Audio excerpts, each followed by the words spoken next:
último lugar onde você provavelmente imaginaria encontrar um estudioso da Bíblia é em uma conferência sobre OVNIs. Eu já fui a várias delas. Já até falei em algumas. O motivo de eu estar lá é porque esse assunto é extremamente popular. Basta pensar em algo como alienígenas do passado, milhões e milhões e milhões de espectadores. Isso é algo muito relevante e é importante para mim como estudioso da Bíblia, porque quando você entra nesse tema, ele envolve por natureza questões como o que realmente é a humanidade? Quem nos colocou aqui? E quanto a Deus? Existe um Deus?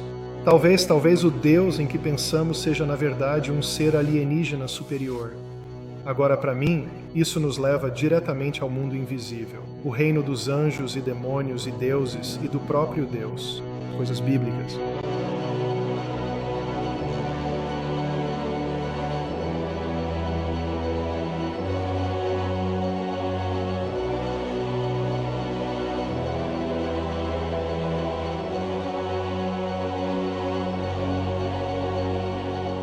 Eu vejo uma grande interseção, uma interseção significativa entre esse tipo de conteúdo e a teologia bíblica. As pessoas querem saber qual é a verdade. Elas querem saber como pensar sobre quem são, por que estão aqui e se esse livro que chamamos de Bíblia tem alguma validade. Frequentemente me perguntam: bem, existem OVNIs?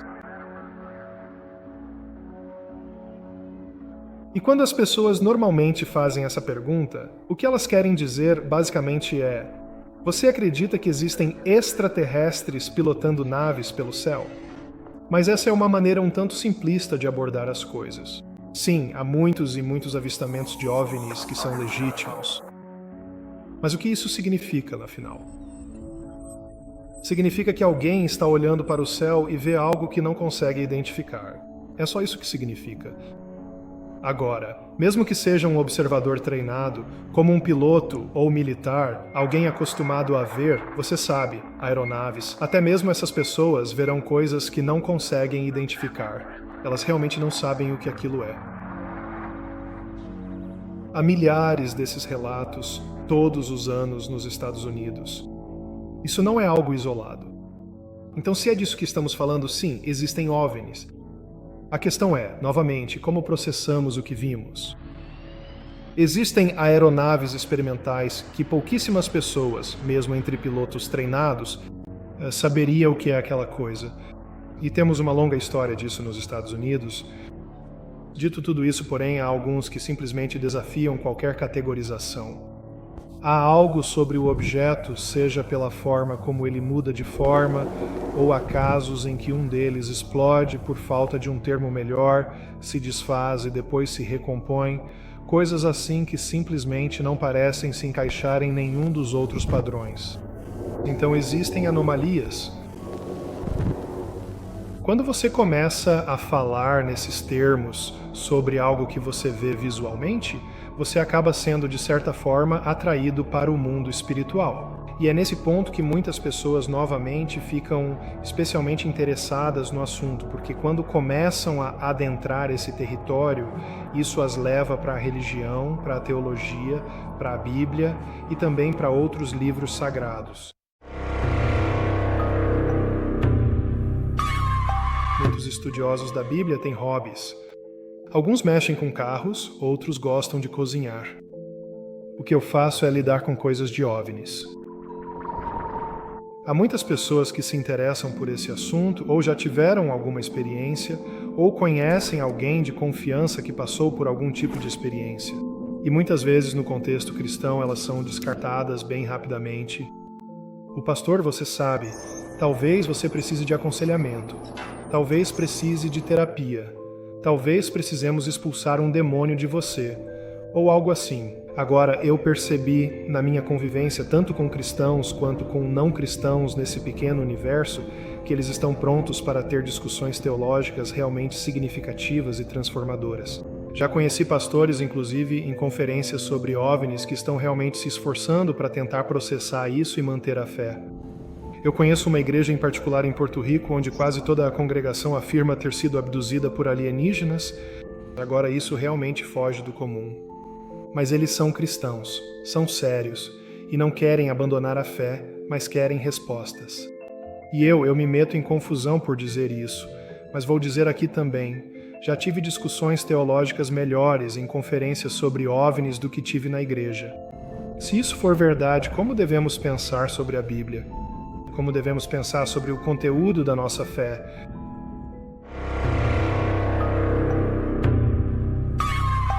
Eu nunca tive uma experiência em comum por conta própria, mas para mim foi a Conferência de Roswell de 1997 em, obviamente, Roswell, Novo México, um caso de OVNI muito famoso.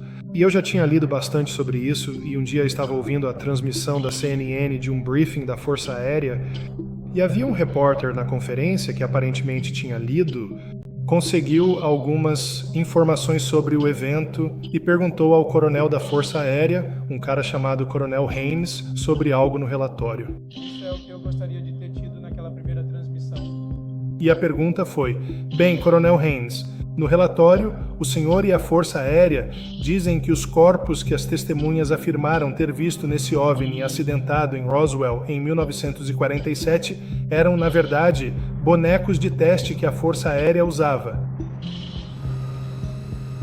E claro, o coronel confirmou isso. E então o repórter disse: bem, o próprio relatório diz que a Força Aérea só começou a usar esses bonecos no início dos anos 1950. Então, como explicamos essa diferença? Sabe, porque são vários anos de diferença. O que ele disse foi: sim, isso está correto. E o repórter disse: como isso faz sentido? E o coronel realmente disse: acreditamos que as testemunhas do evento de Roswell pensamos que passaram por uma compressão temporal.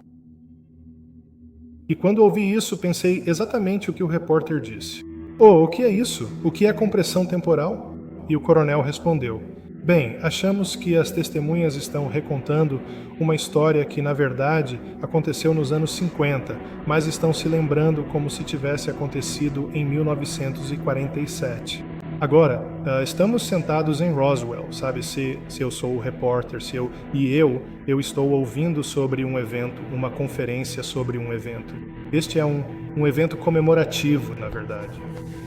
O 50º aniversário do evento, e todo mundo pode fazer as contas. Não havia apenas 2 ou 3 testemunhas do evento de Roswell. Havia centenas de testemunhas primárias, pessoas das famílias dessas pessoas, novamente, que ouviram falar da história. Foi publicado no Roswell Daily Record, em 2 de julho de 1947.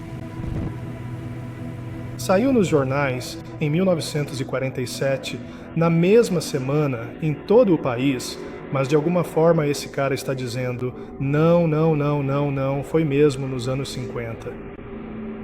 E assim que eu vi isso, pensei: alguém em algum lugar, no meio militar, no governo, sabe, nesse mundo de informações restritas, alguém em algum lugar quer que esse mito continue vivo.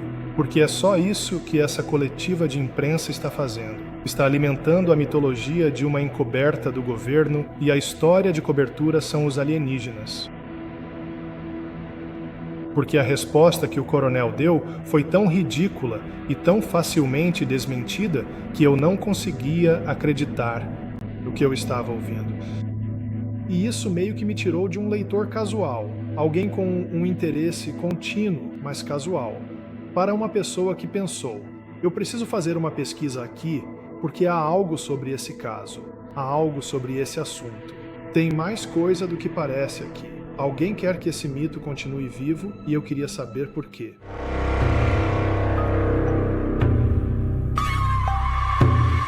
Então, quando se trata de Roswell, você tem alguns documentos genuínos que fazem referência ao evento e ao objeto que foi encontrado. E o que você descobre é que não era um objeto extraterrestre, mas também não era o que a Força Aérea disse que era. Então isso é interessante em vários níveis. Por um lado, isso confirma o evento porque, veja, estamos na coletiva de imprensa da CNN em 1997 e todos nós sabemos fazer contas, certo? Isso remonta aos anos 40, não ao início dos anos 50. Você também tem documentos que quase todo mundo dentro da comunidade ufológica considera fraudulentos ou parcialmente fraudulentos. Esses são chamados de documentos Majestic. Agora, há um punhado de pesquisadores de OVNIs que os levam a sério. A maioria deles não leva por causa da forma como eles surgiram. Foram literalmente microfilmes aparecendo na caixa de correio de um jornalista. E de repente você tem uma série de documentos. E isso aconteceu mais de uma vez. Então, os documentos Majestic realmente, mais uma vez, são meio suspeitos. Mas o que é interessante sobre eles é que eles realmente misturam e combinam tecnologia exótica que conhecemos da Segunda Guerra Mundial e da era inicial da Guerra Fria, que estava muito à frente do que usávamos na Segunda Guerra Mundial e do que se dizia que os nazistas possuíam, ou pelo menos tinham pessoas trabalhando na Alemanha nazista na época. Havia um processo que estava sendo desenvolvido na Alemanha nazista, perto do fim da guerra, para produzir material nuclear de grau militar sem um reator. Era um processo fotoquímico. Isso era considerado meio mítico, mas surgiram documentos que mostram que, sim, eles sabiam como fazer isso. E há partes desse processo que aparecem nos documentos Majestic. Agora, eu olho para isso e digo, bem, isso não é coincidência. Eles provavelmente encontraram alguma nave, algum experimento que usava energia nuclear, ou que fazia parte desse processo. E foi isso que caiu, e eles não queriam que ninguém soubesse disso. Então, a história conveniente para encobrir é a de discos voadores, porque tivemos, no início dos anos 40 até 1947, relatos de discos voadores e naves voadoras, e isso acabou servindo como uma boa distração. Você podia dizer, bem, nós não sabemos o que é, ou é só um balão meteorológico. E você podia pensar, bem, será que os russos, descobriram isso, ou se foi alguém trabalhando para nós que descobriu isso? Nem mesmo entre nós sabemos o que está acontecendo aqui. Mas eventualmente você sabe, as pessoas que estão por dentro acham útil criar essa confusão e, de certa forma, manter o mito vivo. E a história dos alienígenas se torna uma distração muito conveniente.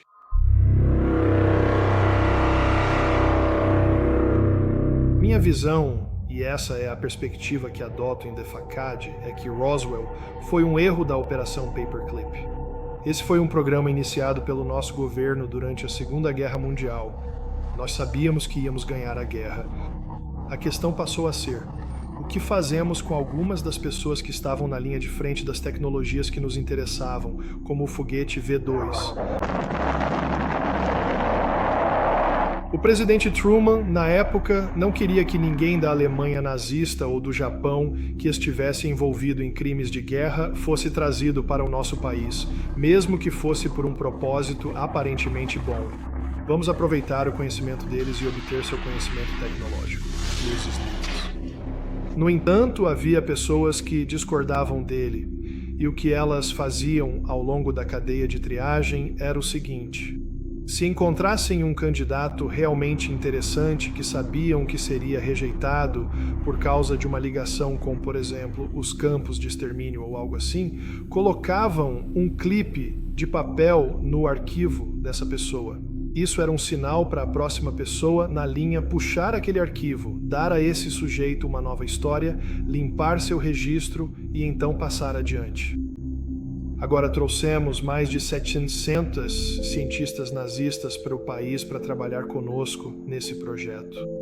Alguns dos mais famosos foram Wernher von Braun, que se tornou o número 2 da NASA, realmente responsável por grande parte da nossa tecnologia de foguetes, boa parte do nosso programa espacial, e ele também se tornou o porta-voz de Walt Disney para o mundo do amanhã da Disney. Eu me lembro de ver von Braun na televisão. Ele era um nazista. Mas, novamente, ninguém realmente sabia os detalhes exatos da história dele porque eles tinham sido desviados, apagados ou manipulados. O que eu acho que aconteceu foi que trouxemos várias dessas pessoas, especialmente aquelas que sabiam sobre aeronaves exóticas, você sabe, voo, modificações, como construir diferentes tipos de aeronaves. Sabemos que os nazistas estavam trabalhando em aeronaves sem asas, formatos delta, que se você voltar aos primeiros relatos dos chamados discos voadores, Os relatos, na verdade, não dizem que as naves pareciam pires. Diz que eram naves triangulares em formato delta que se moviam como pires quicando sobre, você sabe, a água como uma pedra ou um pires. O termo disco voador, na verdade, vem de um caso, no noroeste, onde eu estou agora. Kenneth Arnold é o grande caso. Ele estava pilotando um avião pequeno e, enquanto estava no ar, viu várias naves voando em formação e disse que elas se moviam como pratos quicando sobre uma superfície plana ou sobre a água e usou o termo disco para descrever novamente esse tipo de movimento de quicar. E disso surgiu todo o termo disco voador.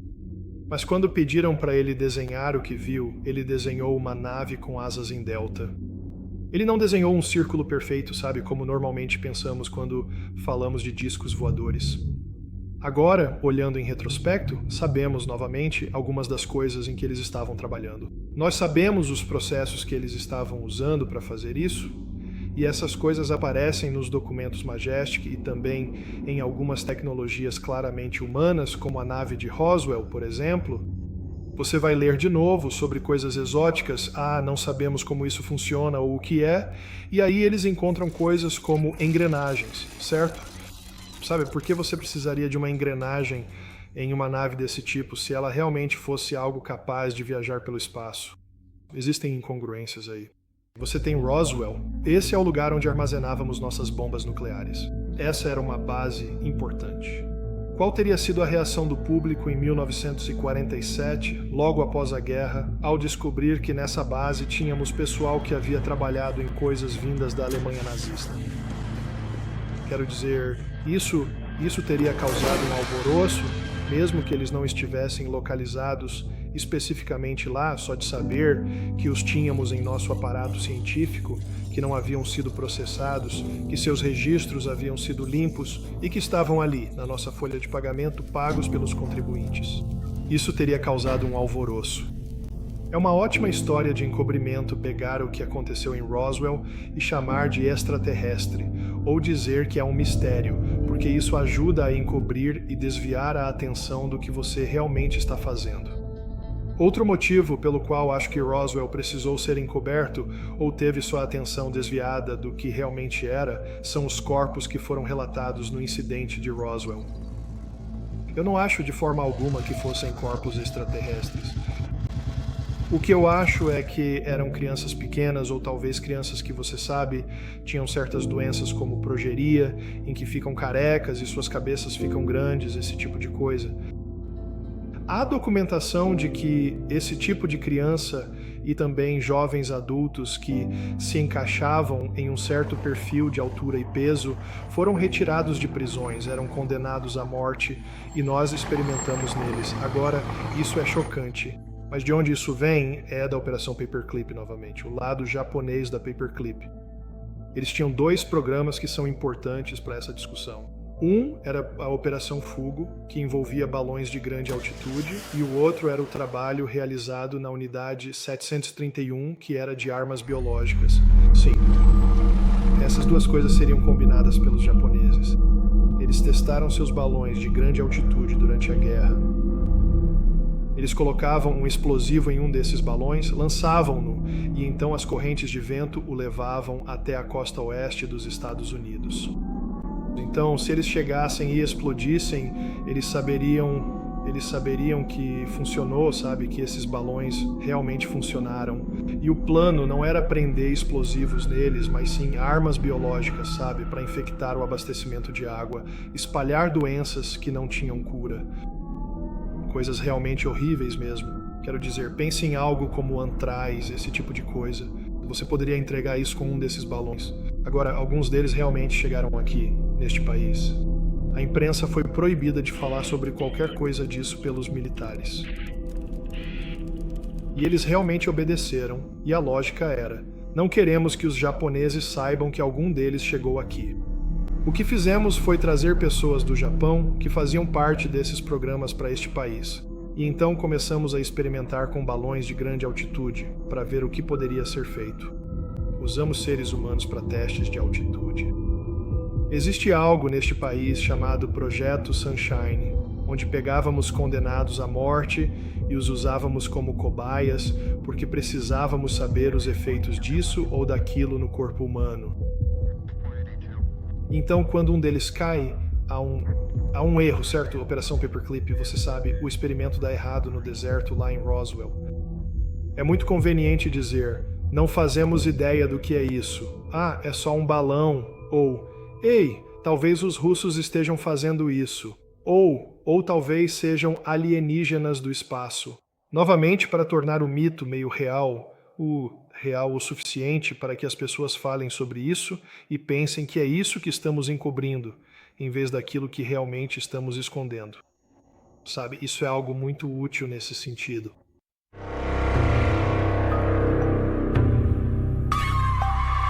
Uma das coisas que você vai encontrar se passar algum tempo sério lendo sobre OVNIs é algo que os ufólogos chamam de movimento dos contatados ou literatura dos contatados.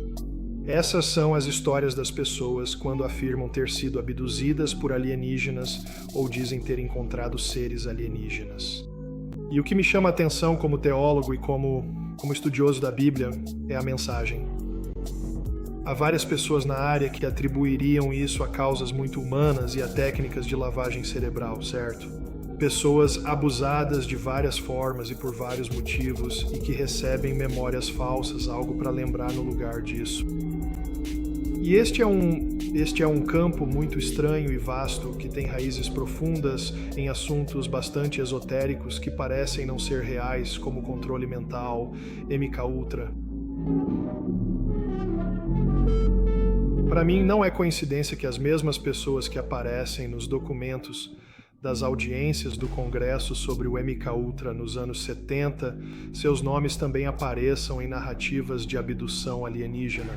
Esse foi um programa que surgiu a partir de esforços da CIA e de algumas outras agências governamentais para produzir drogas para diferentes finalidades. Isso realmente começou na busca por um soro da verdade, acredite se quiser. Nos anos 50 houve muito esforço dedicado a será que conseguimos criar uma droga que force as pessoas a dizerem a verdade?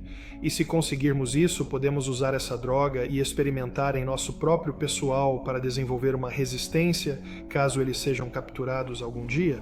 Bem, parte dessa pesquisa, as pessoas descobriram que quando você traumatiza um indivíduo, o mecanismo natural de enfrentamento do cérebro é dissociar. Todos nós experimentamos dissociação em nossas vidas de maneiras pequenas, né? Você está andando, está dirigindo na estrada, é uma viagem relativamente longa.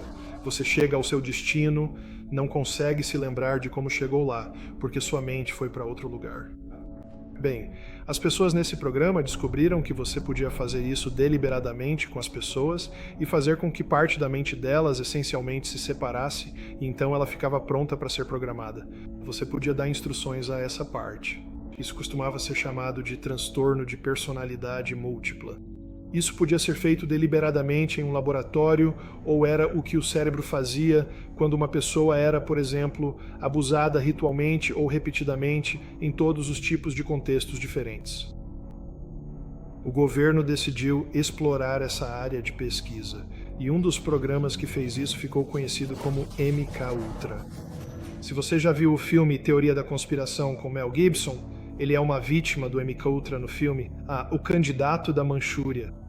Isso é um exemplo clássico de manipulação mental, transformação e programação da mente do MKUltra. Esse é um grande tema em muitos filmes. E foi descoberto que existia e foi investigado pelo Congresso nos anos 70. A maior parte das evidências foi destruída antes das audiências Church, que era como essas audiências eram chamadas, mas alguém encontrou 18 ou 20 caixas que tinham sido esquecidas, e é por isso que sabemos sobre isso.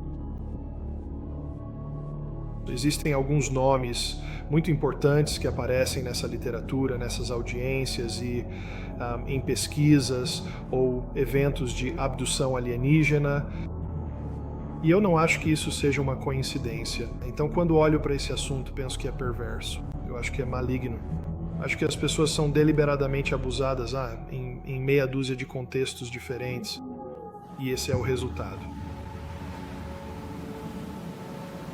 John Mack, em Harvard, comparou isso a experiências xamânicas. E podemos até pensar em algo como a Síndrome de Estocolmo, quando você começa a se identificar com seus captores e sente que é especial, que foi escolhido. Mesmo que isso tenha sido horrível, eles fizeram por um bom motivo. E, eu agora sou o mensageiro deles. E é aí que surge a mensagem. Agora você tem uma mensagem para transmitir à humanidade sobre o destino do mundo, sobre o que precisamos fazer para evoluir. E eu acho isso profundamente sinistro. Acho que parte disso pode, na verdade, ser abertamente demoníaco. Em outras palavras, o mecanismo que produz esse conjunto de memórias pode ser diferente. Eu pessoalmente tenho um amigo, 2 amigos, que se dedicam à pesquisa sobre abduções. Eles documentaram mais de 100 casos em que conduzem alguém a Cristo ou treinam a pessoa para transformar o que está acontecendo em um confronto espiritual. E essas pessoas foram libertas de experiências repetidas de abdução. Em outras palavras, isso para. Se isso é bem sucedido, para mim, isso indica que há algum elemento espiritual inerente a essa questão específica dentro desse grande universo que chamamos de fenômeno dos OVNIs. Mas como é inerentemente espiritual e é mau e perverso, muitos pesquisadores de OVNIs são inimigos de todo esse assunto. Eles acham que é algo inventado ou que é abusivo. Eles não acham que isso tenha qualquer relação com alienígenas. Eu acho que, no fim das contas, se esse é o conteúdo da mensagem, ela é tão direcionada, novamente, contra o cristianismo ou para subverter a teologia cristã, que para mim é muito fácil pensar nisso como uma enganação, novamente, por uma inteligência superior, mas não uma que venha de outro planeta. Estamos falando de uma inteligência sinistra do mundo espiritual, o tipo de reino invisível do qual a Bíblia fala. E nós usaríamos a palavra demônios, demoníaco, para esse tipo de coisa. Na verdade, é algo muito mais amplo do que isso. Novamente, minha especialidade é o reino invisível, e esse reino é muito maior do que apenas anjos e demônios. Mas, para fins de falar sobre a mensagem, ela é realmente sombria. Não é exagero dizer que a mensagem que as pessoas supostamente recebem de alienígenas é inerentemente anticristã. E o que quero dizer com isso é, Jesus não é nada de especial. Ele é um humano que nós escolhemos para se comunicar com outras pessoas, ou ele é um de nós. E isso realmente não acontece com outras religiões. E isso pode soar como uma afirmação sem fundamento, mas posso dizer isso porque li a literatura dos contatados. Se você já viu o filme Contatos Imediatos do Terceiro Grau, um dos personagens daquele filme, o ufólogo francês, é inspirado em alguém real, Jacques Vallée, que é uma figura muito famosa nos estudos sobre OVNIs. Ele é doutor em ciência da computação. Essa era a sua verdadeira vocação. Mas Vallée, que não é cristão, foi uma das primeiras pessoas a dizer e a escrever para esse público que há algo espiritualmente sinistro nessa mensagem de contato alienígena. Então não sou só eu. Há não crentes, não cristãos que perceberam a mesma coisa.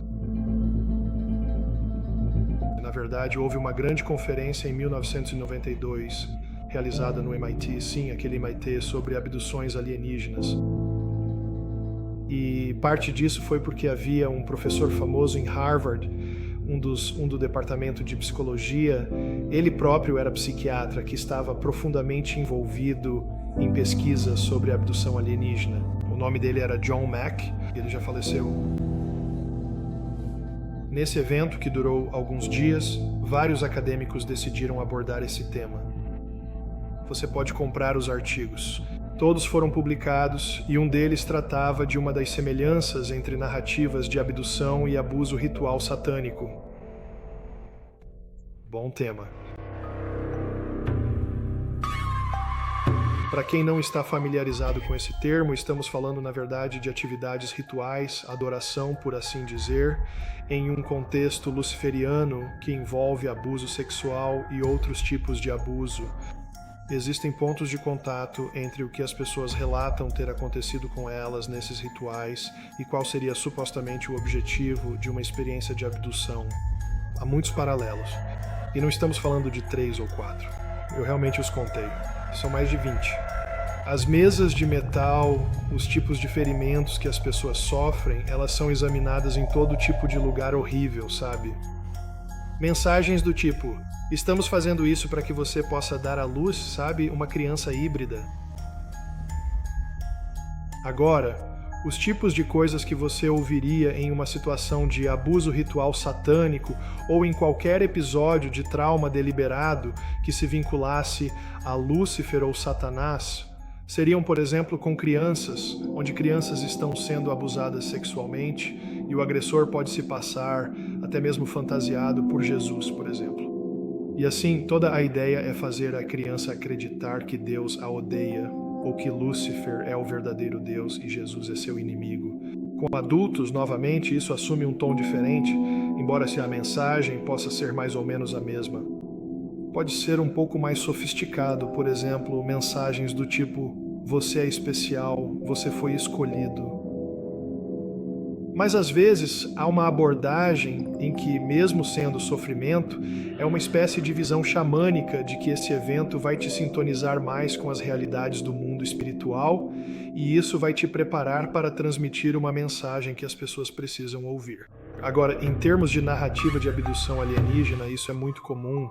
Com frequência você terá, por exemplo, mulheres que estão convencidas de que, como resultado de sua experiência de abdução, estão carregando uma criança que é essencialmente um híbrido, que pode ser chamado de anticristo, ou haverá coisas ou maneiras de se falar sobre isso que lembrariam um cristão de como o anticristo é descrito, ou imagens de besta, daquelas do livro do Apocalipse, esse tipo de coisa, mas tudo isso é apresentado de uma forma positiva. Em outras palavras, essa criança seria uma espécie de interface divina, sabe? Um híbrido humano que estaria aqui não para fazer coisas ruins, mas para ajudar a humanidade a perceber o que ela pode se tornar. Você pode se perguntar qual a conexão desse tipo de coisa com o abuso ritual satânico. Às vezes existe uma conexão, às vezes não. Novamente, as pessoas têm essas experiências e relatam narrativas, memórias, por diferentes razões. Realmente, novamente, na minha opinião, já que eu não acho que alienígenas estejam por trás disso de forma alguma, mas acredito que na maioria dos casos, na esmagadora maioria dos casos, são humanos que estão por trás dessas coisas. Depende apenas da mensagem que as pessoas recebem, de certa forma, de qual coisa queremos que você se lembre, que você vai encaixar como sua experiência, o que vai esconder, obscurecer e negar o que realmente aconteceu com você. Mas quando a mensagem é tão sombria e o que é feito com as pessoas, ou o que elas acham que foi feito com elas, é tão sinistro, isso tem uma sensação muito maligna. No entanto, eu deixo a porta aberta para algo que eu chamaria de demonização direta, onde as pessoas têm uma experiência em que há algum tipo de evento espiritual, algo feito a elas por um ser espiritual, e então essa é a forma como elas processam isso, ou a forma como poderiam processar isso.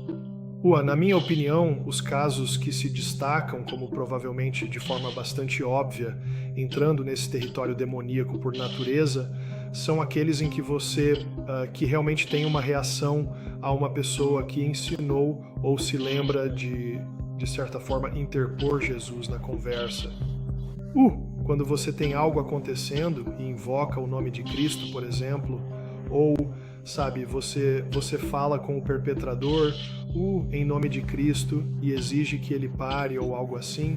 E, novamente, há centenas desses tipos de casos em que a vítima faz isso de forma deliberada, intencional, e não só o incidente para, como nunca mais se repete. Isso me diz que há um elemento demoníaco, um elemento demoníaco bastante claro no que está acontecendo. Abduções muitas vezes acontecem em famílias. Experiências de abdução, novamente, essas que estamos chamando de experiências de abdução alienígena, ou elas acontecem em famílias, ou se repetem com pessoas específicas, sabe, com bastante frequência.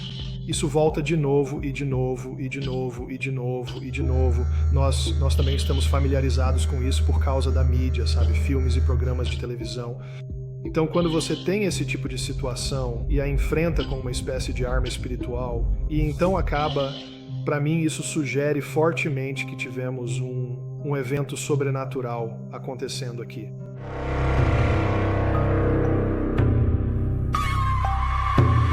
Em termos de exemplos específicos quanto às mensagens dos contatados que eu consideraria sinistras, sabe? Algo que é uma escuridão espiritual, sabe? A espreita, no fundo, na história da ufologia, houve alguns episódios de contatados muito famosos. Um deles envolveu um cara chamado George Adamski. Adamski ficou muito famoso, nos anos 50 e, sabe, depois disso, por supostamente ter sido contatado por uma presença alienígena, visitando Vênus e todos esses diferentes planetas, tendo esta ou aquela visão. Eu chamo de visões, mas ele realmente dizia que foi a esses lugares com seus amigos alienígenas. E a mensagem dele era realmente nada mais do que gnosticismo requentado, que os alienígenas estavam dizendo para ele, cada ser humano tem a luz de Deus, ou a luz, sabe, do reino sobrenatural, dentro de si, e eles só precisam se lembrar de quem são, precisam ser iluminados. Uma mensagem gnóstica muito típica sobre a salvação da humanidade vir de dentro e o reconhecimento da própria divindade. O gnosticismo era, e ainda é, um sistema de crenças antigo que foi um forte concorrente da igreja primitiva porque usava a linguagem bíblica, usava elementos de Jesus como parte de sua apresentação sobre o que significava a salvação e qual era a natureza do mundo. Mas a versão resumida do gnosticismo é que existe o verdadeiro Deus na história mais remota e ele tirou de si mesmo para criar outros eons. Agora, esses eons eram entidades, e um desses eons transgrediu a vontade da divindade suprema, o verdadeiro Deus, como os gnósticos gostavam de dizer. Mas um desses eons transgrediu e decidiu: bem, eu quero criar um ser meio que como meu Criador fez. E esse ser, Sofia, cria um ser que é mau e sinistro, e esse é o ser que cria a humanidade. Esse é o Deus da Bíblia. Ele é o vilão no gnosticismo. E o mocinho na história gnóstica é a serpente, porque é a serpente quem vem até os humanos e diz: ei, vocês realmente não percebem o que está acontecendo aqui. Sabe, Deus realmente disse, seu Criador realmente disse. De novo, o vilão, isso ou aquilo. E assim, a serpente é vista como alguém que tenta iluminar os humanos sobre a natureza de quem eles são. Há uma pequena centelha de divindade neles por causa de onde vieram. E é um sistema muito antigo, é muito voltado para o eu, em termos de salvação. A salvação não tem a ver com resolver um problema de pecado. Trata-se de se tornar pessoalmente iluminado para a sua própria divindade. E você pode ver esse tipo de mensagem em vários episódios de Contatados na história dos estudos sobre OVNIs. Acho que a razão pela qual vemos uma semelhança aqui, ou uma sobreposição entre as supostas mensagens de ETs e o gnosticismo, é que boa parte de toda essa questão alienígena desse tema é inerentemente espiritual. Novamente, este é um assunto amplo, de grande alcance, e pelo menos parte dele é realmente sobre, aparentemente, mensagens espirituais. E quem vai se interessar por mensagens espirituais, exceto os seres espirituais?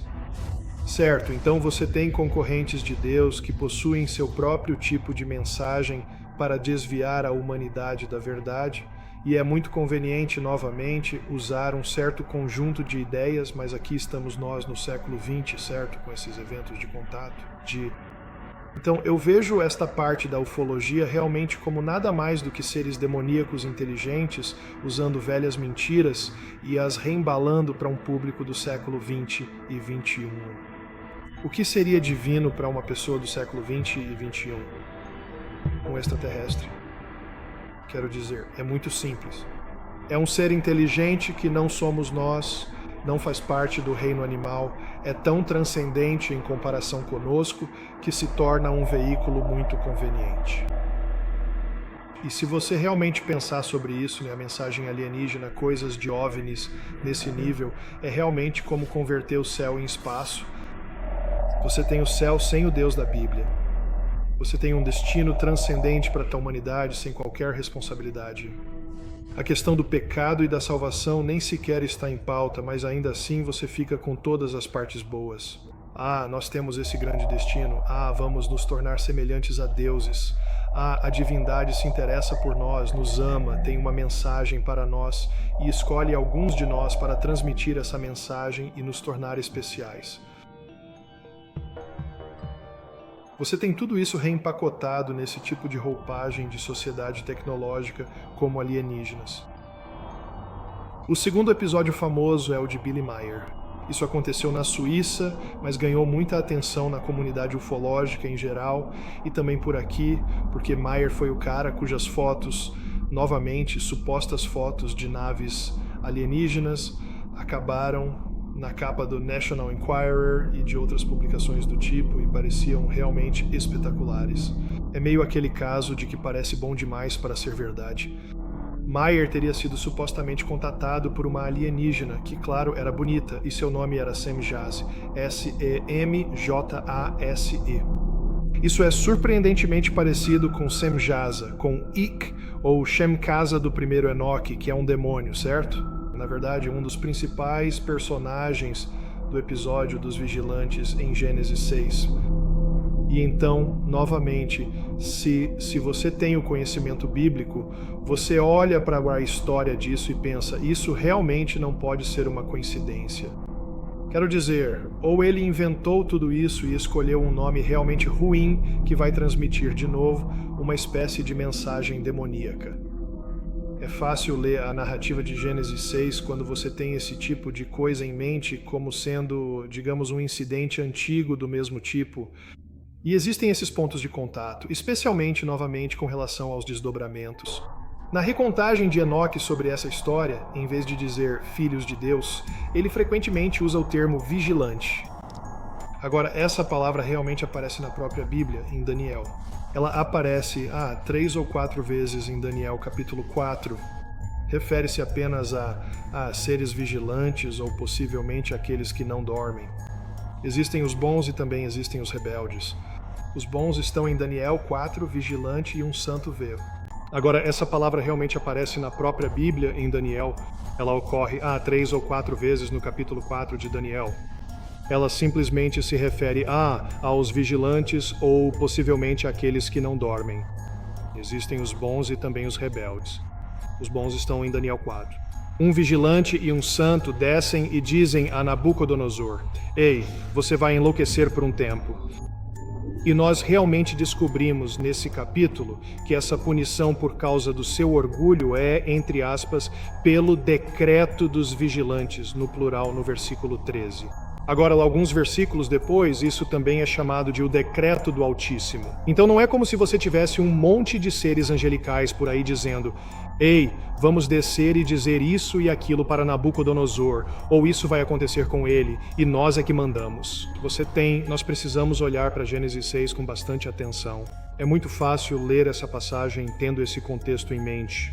E eu acho que se existe um denominador comum, é a ideia de, entre aspas, deuses ou seres espirituais, levantando talvez uma população ou um grupo de pessoas, um grupo de elites. Talvez seja a melhor forma de dizer que de alguma forma serão os grandes civilizadores. E no caso da narrativa de abdução alienígena, você tem novamente indivíduos escolhidos para trazer híbridos alienígena-humanos ao mundo, e isso será o elemento, o catalisador, que levará a humanidade de onde está agora ao seu destino final, de transcender o ser humano, de se tornar algo além do humano. E no caso de Meier e também no de Adamski, haveria afirmações adicionais de que Jesus era um de nós. E você traz Jesus para a conversa e, ele era um deles. Bem, isso explica a Bíblia, não é? Isso explica por que Jesus podia fazer todas essas coisas incríveis. E eu não quero rejeitá-los, porque aí eu estaria rejeitando Jesus. Mais uma vez, colocando-o na conversa, que o que Jesus realmente veio fazer aqui é, você sabe, infelizmente citando Ben-Hur, nos convencer de que há uma centelha de Deus em cada homem, e eles estão aqui para nos ajudar a perceber isso, para nos despertar para a nossa própria iluminação.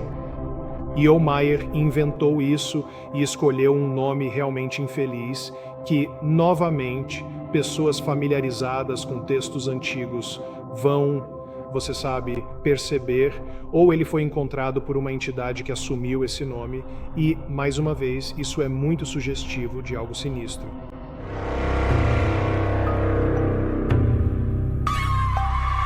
Então, e quanto às histórias que ouvimos sobre alienígenas antigos? Os alienígenas antigos realmente nos colocaram aqui?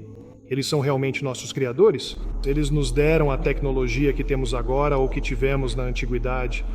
Eles são realmente os mestres da civilização?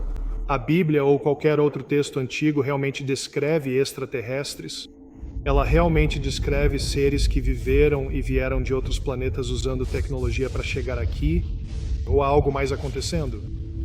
Eu acho que, por mais bizarro que pareça, Ancient Aliens como programa, e programas semelhantes, não é o único, tem um alcance enorme e vasto na cultura pop. Milhões e milhões e milhões de pessoas não assistiram apenas a um episódio, mas na verdade acompanham a série. E é realmente uma verdade baseada em anomalias, e a Bíblia é envolvida nisso porque é um livro antigo. Não é o único, mas se eu puder intervir e dizer, olha, as pessoas que estão te contando essas coisas, que estão te dando essas ideias, essas teorias sobre a origem humana, estão mentindo para você. Zecaria Sitchin, que já não está mais vivo, faleceu há alguns anos, afirmava ser um especialista em línguas antigas. Ele era apresentado por sua editora e seu publicitário como um estudioso de línguas antigas. Eu não acredito que Zecaria Sitchin soubesse ler ou traduzir qualquer língua antiga. No começo foi decepcionante porque eu pensei que ele pudesse ser um espírito afim. Ele não era. Ele basicamente inventa uma narrativa alienígena a partir de textos do Antigo Oriente Próximo, como o Enuma Elish ou a Epopeia de Gilgamesh. E sua fama, seu livro original se chama O 12º Planeta, onde ele descreve sua crença, baseada em seu suposto trabalho de tradução, de que as tábuas sumérias descrevem uma civilização de extraterrestres conhecida como Anunnaki, que vieram à Terra de um planeta chamado Nibiru e criaram os seres humanos ou modificaram geneticamente uma criatura semelhante a um macaco já existente para criar os humanos a partir disso. Essa é a narrativa dele e ele conseguiu convencer milhões de pessoas de que essa é a verdadeira história da vida neste planeta. Agora, o motivo pelo qual isso está comprovadamente errado é que você pode realmente procurar online o termo Anunnaki em todos os textos mesopotâmicos que Sitchin cita. Você vai descobrir que não existe uma única tábua que coloque os Anunnaki em Nibiru. Você vai descobrir que Nibiru, na verdade, é descrito como Júpiter ou Mercúrio ou apenas uma estrela, mas nunca como um planeta. Novamente nas regiões mais distantes do sistema solar, onde Sitchin o coloca. Você nunca vai encontrar os Anunnaki viajando em uma nave em lugar algum. Você não vai encontrar todas as ideias centrais, ou qualquer uma das ideias centrais, que Sitchin apresenta para a sua mitologia. Portanto, não é muito difícil mostrar que ele está errado. Eu já participei de vários programas de rádio e basicamente coloquei a questão da seguinte forma: quão fácil seria provar que Mike está errado? Tudo o que você precisa fazer é apresentar uma linha de uma tábua que contenha uma dessas afirmações específicas que Sitchin faz nessa fonte, e Mike teria que ir embora. Mike ainda está aqui, e eu estou muito, novamente, você pode até dizer perplexo, mas estou falando sério sobre isso. Eu não gosto quando as pessoas são enganadas, não apenas sobre o conteúdo da Bíblia, mas também não gosto quando elas são iludidas pelo conteúdo, de alguma narrativa que vem de qualquer outro texto antigo. Outra passagem seria Gênesis 6:1-4. Esta é a história dos filhos de Deus, das filhas dos homens, que geram os Nephilim e os gigantes. Sitchin é bastante conhecido por isso. Ele funde os filhos de Deus com os Nephilim. Ele os trata como se fossem o mesmo personagem. Mas Gênesis 6 descreve seres espirituais assumindo forma física. A leitura mais tradicional é que eles coabitam com mulheres humanas e produzem, como descendência, os Nephilim. Eu acredito, e certamente não sou o único estudioso que pensa assim, que o termo significa gigante, porque há outras passagens que se conectam a Gênesis 6. Mas, por algum motivo, os teóricos dos alienígenas antigos adoram essa passagem porque, bem, filhos de Deus para eles soa como extraterrestres. E eles nunca se perguntam se os anjos na Bíblia realmente são descritos como seres que precisam perpetuar sua espécie, que precisam comer, beber novamente, precisam expelir e, você sabe, odiar seus trabalhos ou algo assim? Quero dizer, é assim que eles realmente são descritos, como se isso fosse algo normal para eles? E a resposta, claro, é não. Mas eles nunca chegam realmente a essa questão. E então, uma vez que você tem alienígenas em Gênesis 6:1-4, são os alienígenas que criam os Nephilim. E alguns teóricos dos alienígenas antigos vão chamá-los de gigantes. Outros vão dizer, não, esses são os homens de renome. E essa frase é usada em Gênesis 6:4, os grandes civilizadores da antiguidade. Você sabe, aquelas pessoas realmente inteligentes que civilizaram o mundo ou que são responsáveis por construir projetos massivos como as pirâmides ou Baalbek. E é por isso que, em um programa como Alienígenas do Passado, você tem uma narrativa que diz: olhe para esse grande objeto. Não conseguimos descobrir como construir isso. Portanto, só pode ter sido feito por alienígenas. É daí que isso vem. Isso vem dessa passagem que se apropria de uma origem extraterrestre para certos indivíduos chamados de homens de renome. Agora, eu, como estudioso da Bíblia, não acredito em nada disso. Mas é uma trajetória muito familiar para qualquer um que leia um livro de Zecharia Sitchin. Eles acabam sendo meio que sugados para esse mundo e em algum momento vão se deparar com essa narrativa.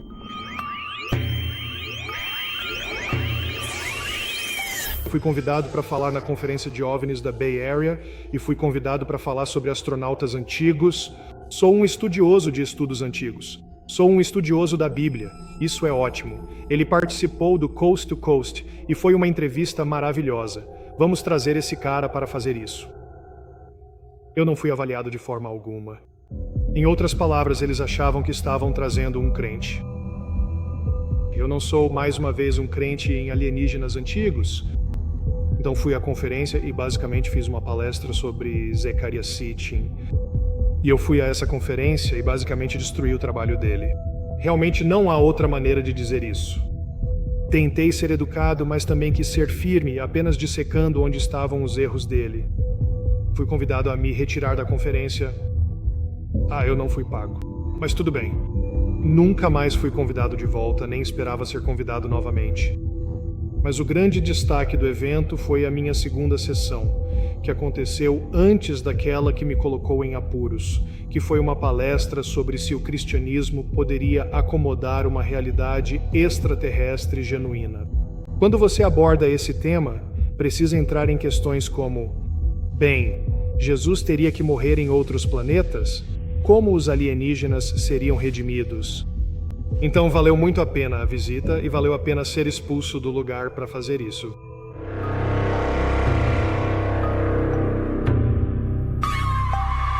Pela forma como a maioria dos cristãos foi ensinada a pensar sobre demônios, existem anjos, demônios e Deus, e basicamente esse é o mundo espiritual.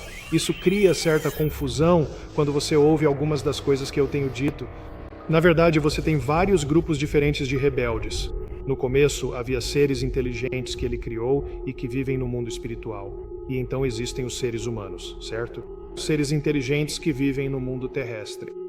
Isso está bem até que, você sabe, realmente tenhamos, alguma interação. Em Gênesis 3, temos uma rebelião inicial, certo? Então temos a figura de Satanás, certo? Esse é um rebelde. Em Gênesis 6, temos outro grupo.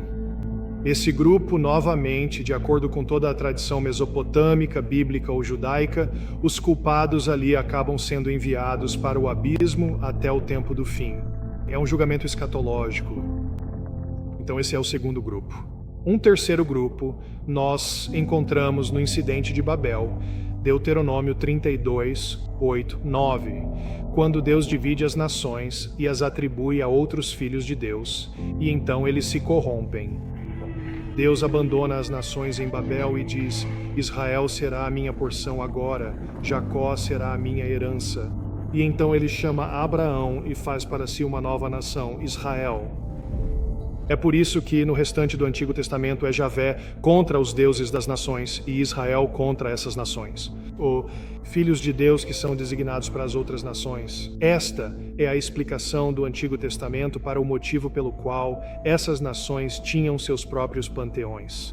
Lemos no Salmo 82 que eles se tornaram corruptos. Em algum momento de sua história eles falham. Eles não governam as nações da maneira que Deus quer que sejam governadas. Agora, esses caras não estão presos, eles não estão em cativeiro. Os de Gênesis 6 estão. E quanto aos demônios? Só usando essa palavra, demônio. Se você perguntasse a um judeu do primeiro século, ei, de onde vêm os demônios? Eles teriam uma resposta imediata. Se você perguntar a um cristão hoje, ele diria, eu não sei porque a Bíblia não me diz. Na verdade, isso não é verdade. Um judeu diria, claro que sabemos de onde vêm os demônios. Eles são os espíritos desencarnados dos Nefilim mortos. Agora, isso soa muito estranho para nós. Não é isso que você ouve na igreja. Também não é o que você ouve no seminário, mas há indícios disso no Antigo Testamento. Isaías 14, Isaías 26 e também Jó 26:5. Esses são, de fato, 3 trechos bíblicos importantes que mencionam os Refaim no reino dos mortos, um lugar que nós consideramos e entendemos como sendo o inferno. Agora, isso mostra, mais uma vez, de onde um judeu teria tirado essa ideia. Então, como eles eram parte seres sobrenaturais e parte seres terrenos, quando você matava um deles, e isso era um ato de rebelião, novamente, a própria criação deles, a alma deles, por assim dizer, que não é uma alma humana, de acordo com o pensamento bíblico, vai para o inferno. É lá que eles são punidos. Se eles recebem o mesmo castigo que seus pais receberam, eles são enviados para o abismo. Em Pedro e Judas, 2 Pedro 2 e Judas, diz especificamente que os anjos que pecaram estão em correntes de trevas sombrias. Eles estão aprisionados no abismo. Não há outro pecado no Antigo Testamento, anjos no plural, ao qual você possa apontar para responder à pergunta sobre o que Pedro e Judas estão falando. Não há outra possibilidade além de Gênesis 6. Muita gente pensa, bem, houve essa grande rebelião cataclísmica antes da criação e Satanás costumava controlar a terra, e então ele se rebelou e então ficou mal, e depois foi para o jardim do Éden e tudo mais. Toda essa ideia de uma rebelião satânica antes de Adão e Eva, você nunca vai encontrar em nenhum versículo da Bíblia, mas isso faz parte da tradição cristã que foi passada adiante. Pessoalmente, acho que isso vem do Paraíso Perdido, de Milton, um grande livro puritano, mas você não vai encontrar isso em nenhuma passagem da Bíblia. O mais próximo que você chega é Apocalipse 12, Miguel, 1/3 dos anjos, certo? Mas se você ler Apocalipse 12, essa história está em conjunto com a primeira vinda do Messias, não com o jardim do Éden, não com algo anterior ao Éden. Então não há outra coisa que você possa olhar na Bíblia para explicar sobre o que Pedro e Judas estão falando em relação aos anjos que pecaram e acabaram no inferno. E isso realmente faz parte da nossa tradição do anjo caído no cristianismo, mas tem alguns desses elementos extrínsecos meio que jogados nela. Nas passagens sobre o inferno, se você quiser usar esse termo, no Antigo Testamento, Isaías 14, ok, Isaías 26, Ezequiel 32, Jó 26, você tem os refaíns, que é um termo usado para os gigantes descendentes dos Nefilim no inferno. Quando você matava um, seus espíritos então se tornavam habitantes naturais do inferno, mas nunca é dito que eles estão presos. Na verdade, textos judaicos, e novamente você também encontra indícios disso na Bíblia, podem mostrar esses seres saindo e atormentando pessoas, talvez tentando possuir corpos, possessão demoníaca. Acabei de descrever 4 rebeliões diferentes, ou 4 grupos diferentes, 4 tipos diferentes de vilões. Satanás, os do Gênesis 6, depois os espíritos dos descendentes deles, certo? Que são os demônios, e então você tem as potestades e principados. Na verdade, eles são caras diferentes, certo? Vilões diferentes. Mas a forma como aprendemos sobre demonologia na igreja, no cristianismo tradicional, é que todas essas coisas são misturadas e chamadas de demônios. Quanto ao que penso sobre Gênesis 6:1-4, seres espirituais não são seres de outros planetas. Não há nada na Bíblia que os relacione a outros planetas.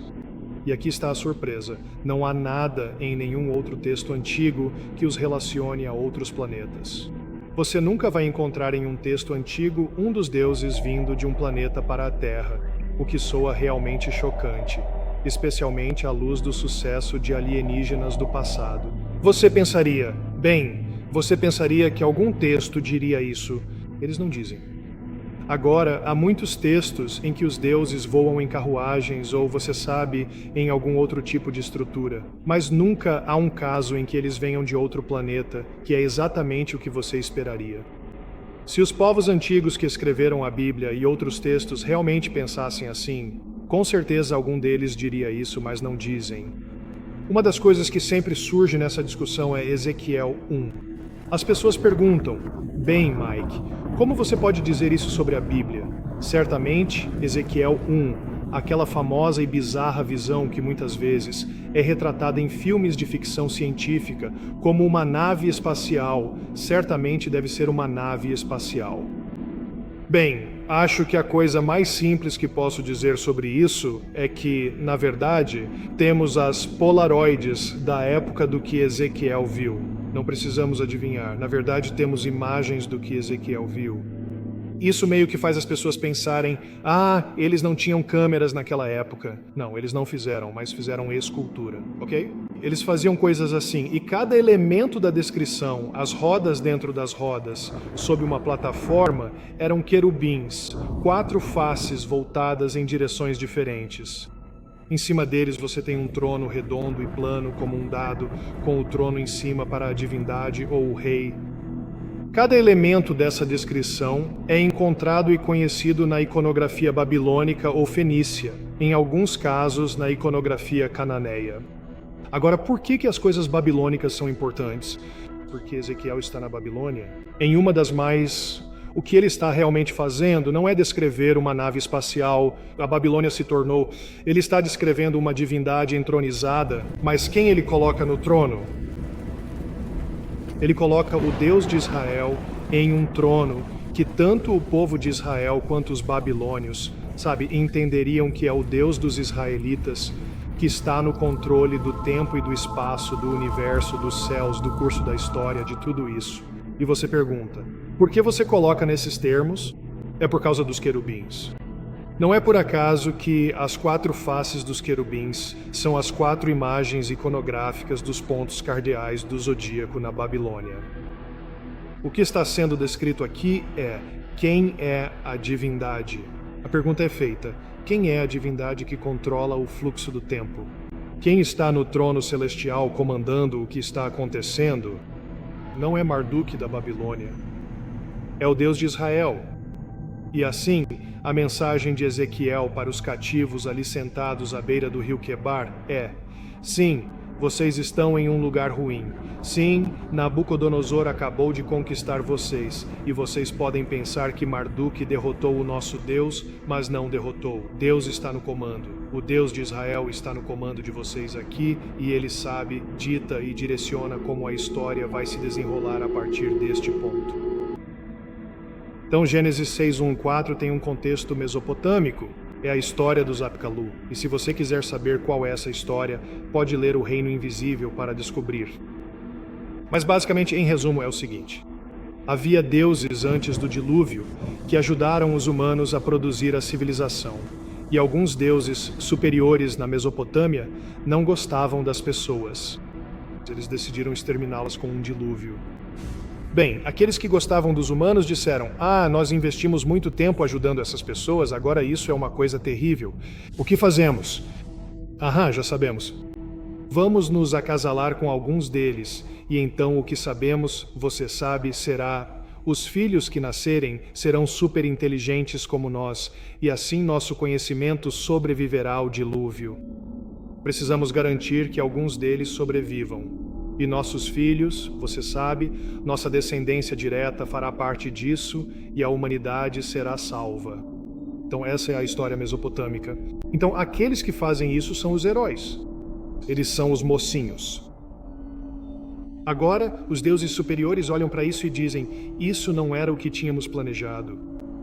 E eles enviam os deuses que ajudaram para o abismo para sempre, seja lá quanto tempo isso for. Agora, a história bíblica inverte isso e diz: olha, isso é uma transgressão entre o céu e a terra. Isso nunca deveria ter acontecido. Isso não é algo bom. Isso é mau, é perverso, porque os humanos vão usar esse conhecimento para se tornarem pecadores ainda melhores, certo? Para serem mais autodestrutivos. Textos bíblicos e outros textos dizem que é por isso que os humanos são tão eficientes na guerra. É por isso que eles têm problemas, sabe, com a luxúria. É aqui que eles aprendem a ser astrólogos. Todo tipo de coisa que acabou se mostrando autodestrutiva em outras histórias bíblicas, a culpa recai exatamente aqui. Então, o que Gênesis 6, 1, 4 é uma história sobre a rebelião tanto humana quanto divina contra os limites que Deus estabeleceu e a destruição que resulta de não permanecer onde se deve e tentar se tornar semelhante a Deus, achando que sabe mais do que Deus. Então, em todos os momentos, a versão bíblica disso meio que inverte a versão mesopotâmica. Então, para resumir Gênesis 6, 1, 4, a leitura mais, se eu posso chamar assim, a leitura mais tradicional e sobrenaturalista da passagem é que você tem seres divinos que podem presumir, criar e assumir corpos, certo? E quando eles aparecem em carne, como frequentemente acontece em outras passagens, a carne pode fazer o que a carne faz, e eles deliberadamente tentam criar suas próprias populações, seja pensando que poderiam fazer melhor, porque o mundo está em uma situação ruim, em Gênesis 6, versículo 5. Quaisquer que tenham sido suas motivações, textos antigos fora da Bíblia variam sobre isso, mas são eles que produzem os Nefilim, que são esses gigantes. Agora, na história bíblica, é esse ato, esse incidente que serve de explicação para os clãs de gigantes que tentam exterminar Israel mais tarde. No livro de Números 13:33, Moisés e Josué encontram os Anaquins, e está escrito explicitamente nesse versículo: os Anaquins são dos Nefilins. Os Anaquins também eram conhecidos como Refaíns, Emins e Zamzuns. Há um monte de nomes para eles. Em outros textos, descobrimos que quando você mata um deles, seu espírito desencarnado é um residente do inferno. Ok? Então você tem uma conexão demoníaca com eles que pode ser rastreada até esse incidente.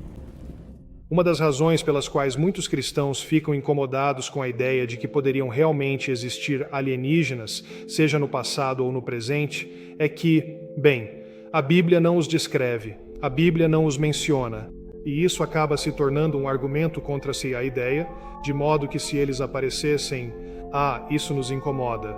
Lá se vai a nossa Bíblia pela janela porque a Bíblia nunca disse nada sobre isso. Então eles adotam a posição de que isso não pode ser verdade por causa da ausência na Bíblia.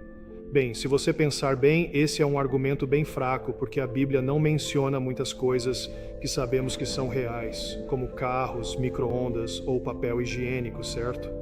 Existem muitas coisas que não estão na Bíblia e que simplesmente sabemos que são reais. Outro ponto é a imagem de Deus. Se realmente existirem alienígenas por aí, então a humanidade deixa de ser única.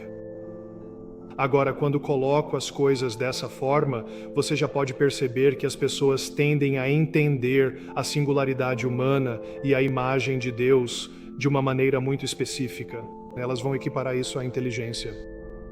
Atribuir à imagem de Deus qualquer qualidade específica é um erro, porque nem todos os seres humanos, em todas as fases do seu desenvolvimento, seja antes do nascimento ou na velhice, possuem certas qualidades que historicamente foram associadas à imagem em sua plenitude ou mesmo de forma igual.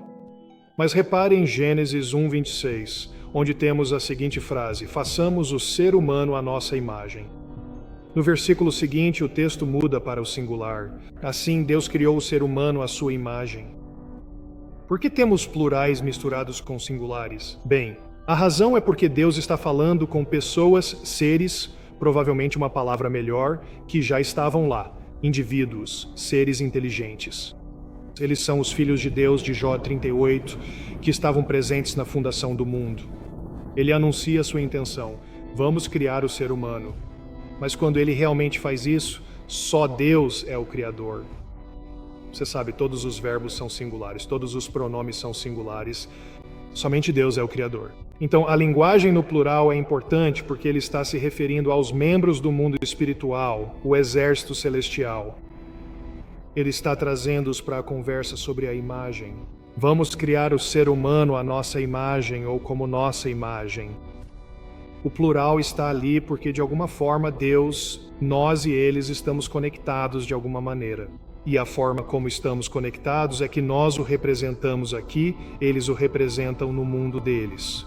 Temos o mesmo Criador e representamos o mesmo ser, o mesmo Deus, o mesmo Criador.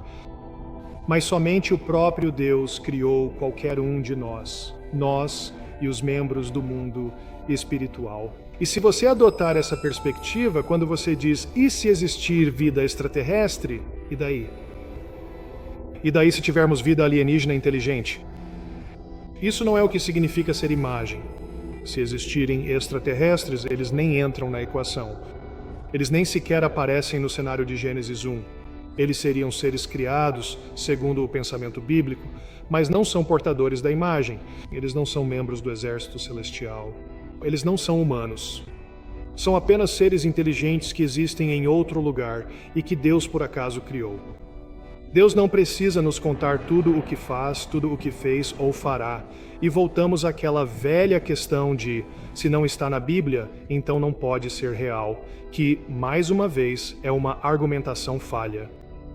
A Bíblia não é um registro de tudo o que Deus já fez ou fará, mas é esse tipo de pensamento que está por trás disso. Mas, mais uma vez, quando você tira do caminho o argumento de não está na Bíblia, quando você deixa de lado a ideia de que eles são inteligentes, então isso arruína o conceito de imagem, então toda a ideia de existirem alienígenas inteligentes se torna um pouco menos ameaçadora do ponto de vista teológico.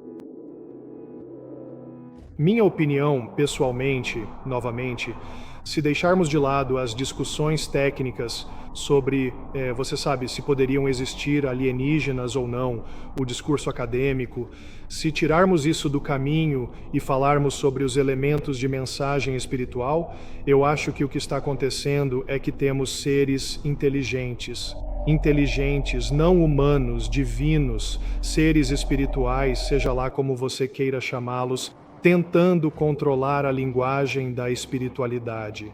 Muita dessa espécie de mensagem e discussão realmente resulta para muitas pessoas, e novamente acho que esse é o objetivo da inteligência maligna nesse sentido, em redefinir coisas como Deus. O que essa palavra realmente significa? Quem somos nós? O que significa ser humano?